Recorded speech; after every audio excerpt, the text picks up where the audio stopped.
नमस्कार फ्रेंड्स, एक बार फिर से आपका स्वागत है मेरे चैनल पर। और आज मैं डिस्कस करूंगा जनरल स्टैंडर्ड प्रोसीजर या मैं बोलूं SOP standard operating procedure for preservation and maintenance of microbial strains in microbiology laboratory. तो फ्रेंड, जैसा कि मैं एसओपी को डिस्कस करने वाला हूं, तो इस एसओपी में हम लोग preservation and maintenance of microbial strains के प्रोसीजर को जानेंगे, साथ ही सब कल्चरिंग, और इसके साथ ही हम लोग ये भी जानेंगे कि सब कल्चरिंग हम फिफ्थ पैसेज और फिफ्थ पैसेज तक ही क्यों करते हैं। तो फ्रेंड्स, ये जानने के लिए वीडियो को लास्ट तक जरूर देखें। तो चलिए फ्रेंड्स, स्टार्ट करते हैं। फर्स्ट है objective, to lay down a procedure to provide written guidelines for preservation and maintenance of microbial strains in microbiology laboratory. तो बेसिकली एसओपी क्या है? एसओपी एक किसी भी प्रोसीजर के लिए रिटन गाइडलाइन है, जो कि हम यहाँ आज हमारा प्रोसीजर है इसमें preservation and maintenance of microbial strains in microbiology laboratory. अब बात करते हैं स्कोप की। This standard operating procedure is applicable for preservation and maintenance of microbial strains in microbiology laboratory.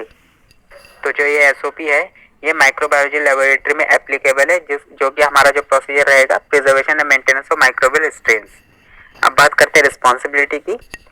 Officer और executive microbiology department shall be responsible for preservation and maintenance of microbial strains. तो जो microbiology में officer होंगे या executive होंगे, वो सब क्या है, माइक्रोबियल कल्चर मेंटेनेंस के लिए रिस्पॉन्सिबल होंगे। और बात करें अगर अकाउंटेबिलिटी की, तो हेड क्यूसी और microbiology responsible for the compliance of this SOP.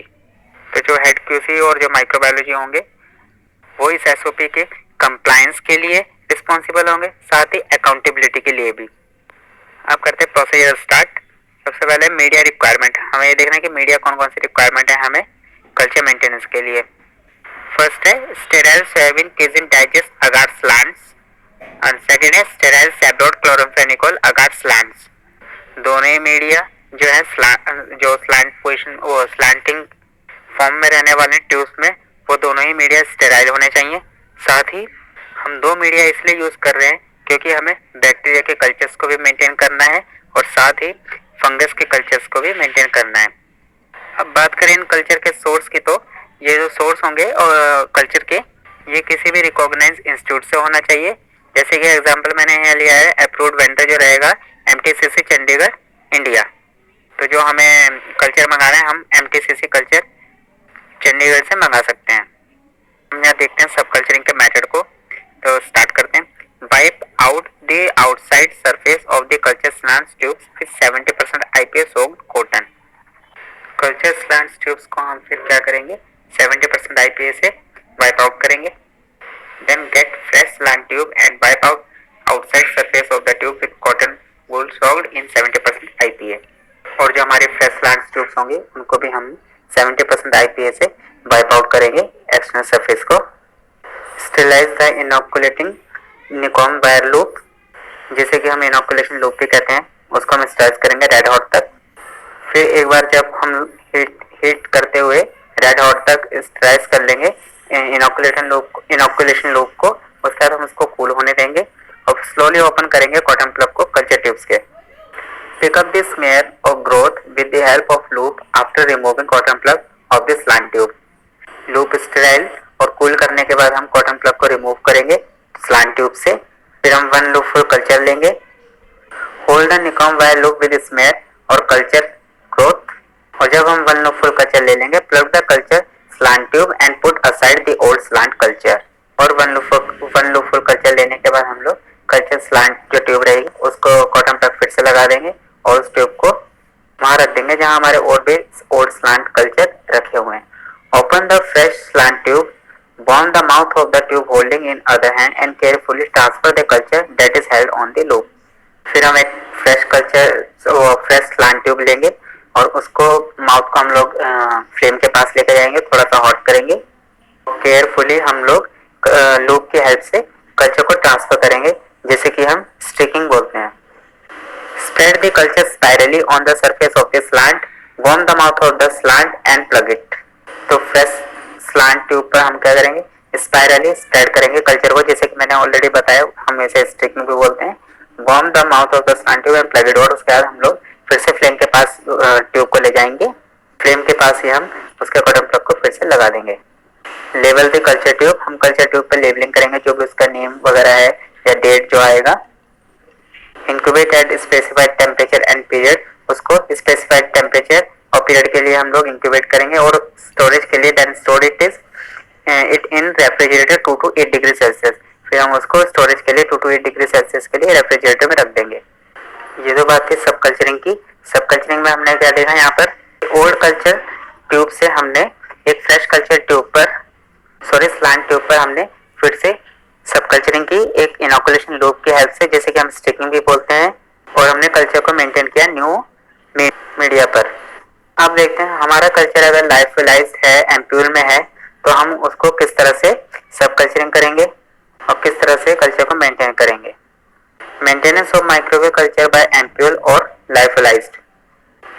If the mother culture passage first from supplier is lyophilized, cut the middle of the ampule with an ampule cutter. अगर हमें supplier से first passage का mother culture मिलता है तो वो लाइफलाइज्ड है ampoule के अंदर, तो हम एम्प्यूल कटर की हेल्प से उसको कट करेंगे एम्प्यूल को। Then aseptically add about 0.3 ml to 0.4 ml of sterile saline solution with the help of micropipette and mix well. फिर हम माइक्रोपिपेट की हेल्प से 0.3 ml to 0.4 ml sterile saline solution को एसेप्टिकली कल्चर लाइफलाइज कल्चर में add करेंगे और उसको मिक्स करेंगे। मिक्स करने के बाद हमारा एक सस्पेंशन फॉर्म होगा।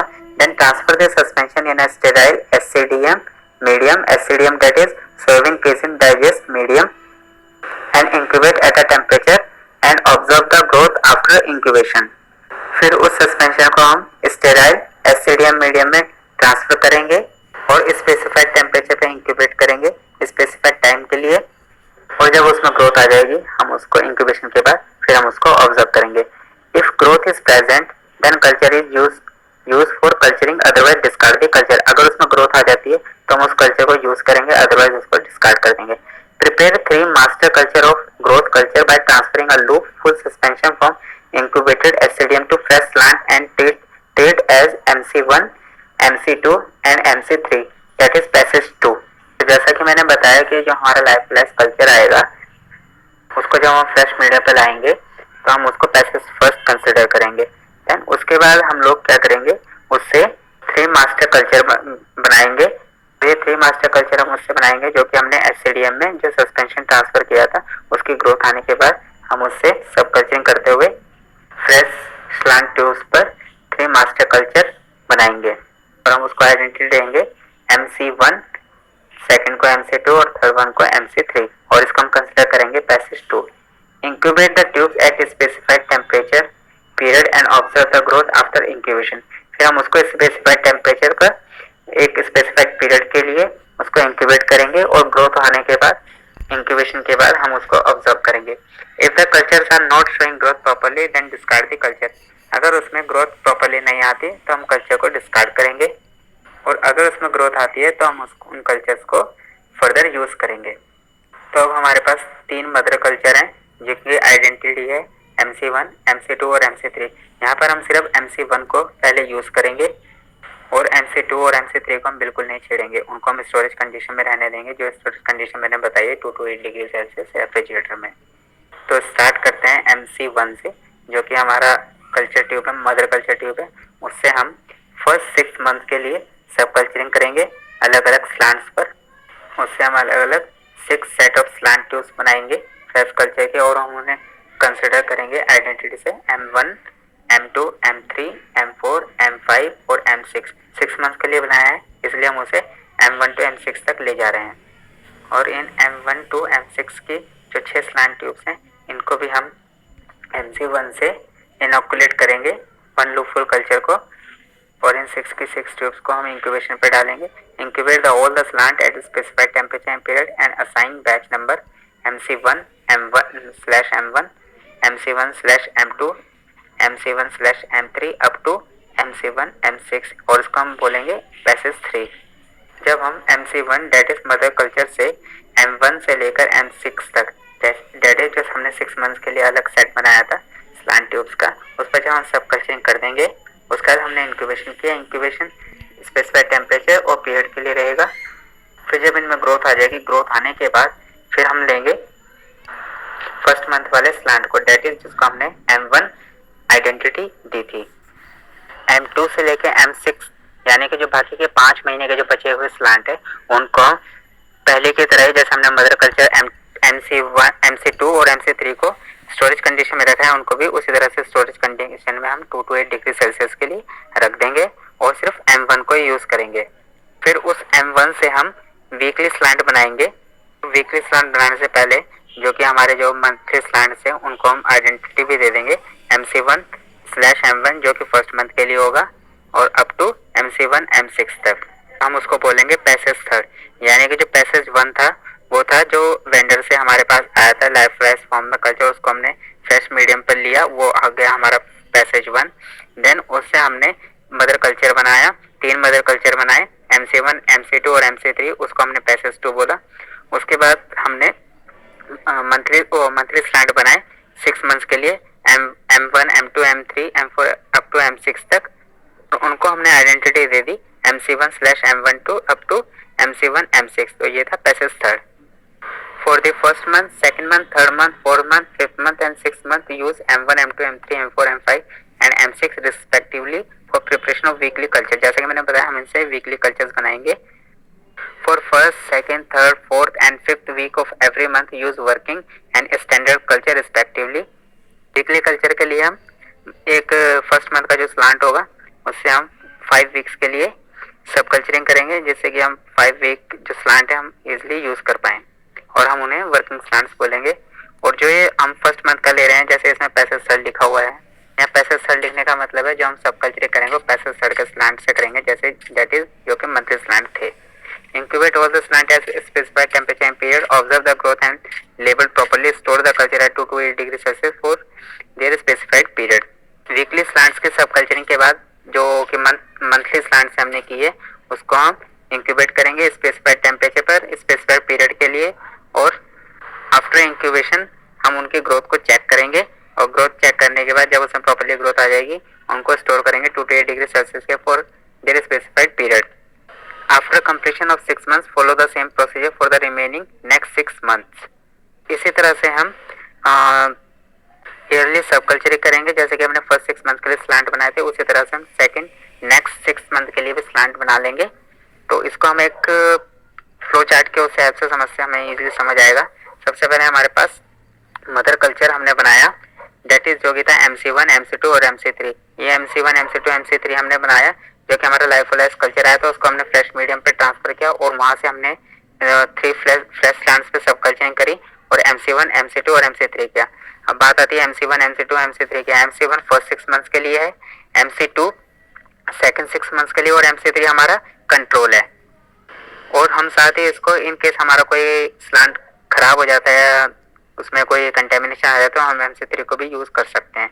अब देन हम ये था हमारा सेकंड जनरेशन मतलब पैसेज 2 और पैसेज 1 क्या था हमारा, जो कि हमने मदर कल्चर जो आया था हमारा पहले एम्प्यूल लाइफ फ्लैश फॉर्म में और हमने उसको फ्रेश मीडियम पे ट्रांसफर किया था मदर कल्चर बनाने के लिए, वो था हमारा फर्स्ट पैसेज, ये था हमारा। और MC1 MC2 MC3 हमारा सेकंड पैसेज। अब बात करते हैं थर्ड जनरेशन की यानी कि पैसेज 3 की, जिसमें कि हमने MC1 से फर्स्ट 6 मंथ के लिए जैसे हम बना रहे थे तो फर्स्ट 6 मंथ वाले स्लांट को हम खोलेंगे और उसी से हम लोग सब कल्चरिंग करेंगे और उसे 6 अलग फ्रेश ट्यूब्स में सब कल्चरिंग करते हुए हम उनको आइडेंटिटी देंगे MC1/M1 to up to MC1/M6 और ये स्लांट्स बन गए हमारे 6 मंथ्स के लिए। अब इनमें से हम स्टार्ट करेंगे MC1/M1 से, जो कि हमें वीकली स्लांट बनाना है क्योंकि एक मंथ में हम लोगों को वीकली जो स्लांट है यूज करना होता है।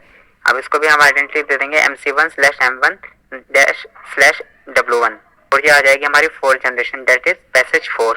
और ये सब कल्चरिंग हम 5 वीक्स के लिए कर रहे हैं, तो अप टू MC1/M1/W5 तक हम 5 वीक्स तक की जो आइडेंटिटी है इनको देकर स्टोरेज के लिए रख देंगे और जैसे जैसे हमारे वीक कंटिन्यू होते जाएंगे हम लोग उसी हिसाब से वीकली स्लांट निकालते जाएंगे और यूज करते जाएंगे और फर्दर उसी के हिसाब से अगर हमारे वीकली स्लांट खत्म होते तो हम फिर फर्दर MC1/M2 से हम फिर सब कल्चरिंग करेंगे और इस तरह से हमारे अगर मंथली स्लांट खत्म होते हैं तो मंथली स्लांट खत्म हो जाते हैं तो इसका मतलब हमें 6 मंथ के अगर मंथली स्लांट खत्म हो गए तो हमें नेक्स्ट MC2 से फिर से सब कल्चरिंग करनी पड़ेगी नेक्स्ट 6 मंथ के लिए। तो after completion of incubation of record the observation, और जब ये हमारे प्रोसीजर्स पूरे हो जाएंगे डे बाय डे जैसे हम सब कल्चरिंग करते रहेंगे, इनका रिकॉर्ड भी बनाते चले जाएंगे। यह बात है सेफ्टी एंड प्रिकॉशंस की। After transferring the culture always return the cotton plug और caps to the correct tubes. Never forget to sterilize the inoculation loop before returning it to the holder. The plug after removal must be kept in hand. Never place the plug on the work surface or touch it to anything. Never leave the culture tube open for longer time than the time needed to transfer the culture. Slants are sealed by paraffin or by cotton plugs covered with foil, aluminum foil. Storage condition is 2 to 8 degrees Celsius in refrigerator. और इस पूरे procedure का, इस SOP का जो reference है वो है इंडियन फार्माकोपिया 2018। वीडियो के शुरू में मैंने कहा था कि हम लोग सब कल्चरिंग जानेंगे, हमने जान लिया सब कल्चरिंग क्या होता है, कल्चर मेंटेनेंस भी हमने जान लिया है। अब मैंने ये भी बोला था साथ में कि हम लोग 5 पैसेजेस से ज़्यादा हम क्यों सब कल्चरिंग नहीं कर सकते। तो इसका आंसर है, अगर हम 5 पैसेजेस से ज़्यादा सब कल्चरिंग करेंगे तो उसमें जो कल्चर्स की जो ग्रोथ में क्या उनमें फिनोटाइपिक वेरिएशन आ सकता है, जेनेटिक ड्रिफ्ट हो सकता है, कोई म्यूटेशन हो सकता है और कंटेमिनेशन का भी रिस्क ज़्यादा है, क्योंकि हम बार बार सब कल्चरिंग कर रहे हैं, कॉटन प्लग हम बार बार रिमूव करते हैं, फिर ग्रोथ आती है और उसमें क्या डिफरेंट इंक्यूबेशन कंडीशन तो इंक्यूबेशन की सही है, लेकिन हम बार बार कभी इंक्यूबेशन कर रहे हैं, कभी उसको स्टोर कर रहे हैं, तो उससे क्या है उसमें कहीं बहुत ज़्यादा चांस हो जाता है फिनोटाइपिक वेरिएशन का, जेनेटिक ड्रिफ्ट का, म्यूटेशन का और रिस्क ऑफ कंटेमिनेशन का। साथ ही हमारा कल्चर डिटोरिएट हो जाता है, जिस वजह से हम इस तरह से कहते हैं। तो फ्रेंड्स, उम्मीद है यह वीडियो आपको जरूर पसंद आई होगी। मैं इस तरह की और भी वीडियोस बनाता रहूँगा, तो चैनल को प्लीज़ सब्सक्राइब कर दें, जिससे कि आपके लिए नोटिफिकेशन आते रहो। नोटिफिकेशन के लिए आप बेल आइकन पर क्लिक करना ना भूलें और वीडियो को लाइक और शेयर जरूर करें। और आपको अगर कोई डाउट है तो आप कमेंट सेक्शन में बता सकते हैं, कमेंट करके कि आपको अगर कोई डाउट है तो आप उसमें लिख सकते हैं, मैं उसमें रिप्लाई करूँगा। फ्रेंड्स, आज के लिए धन्यवाद।